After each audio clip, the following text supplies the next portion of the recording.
গোলাপি বলে Bharat England দিবরাত্রির test match দিয়েই উদ্বোধন হয়েছে বিশ্বের সবচেয়ে বড় ক্রিকেট স্টেডিয়াম। তবে উদ্বোধনের পরপরই স্টেডিয়ামের নাম বদলে ফেলা হয়েছে।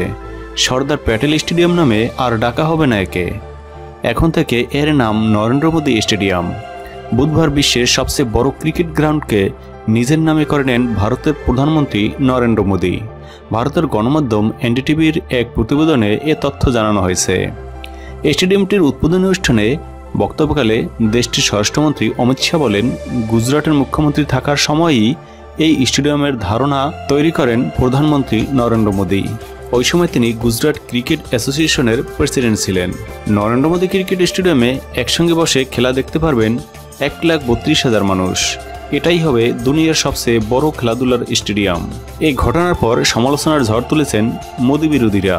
তারা জানিয়েছেন, রাজনৈতিক নেতাদের নামে স্টেডিয়ামের নামকরণ ভারতের নতুন না হলেও কোনো নেতার জীবদ্দশায় বিষয়টি এমন ঘটেনি।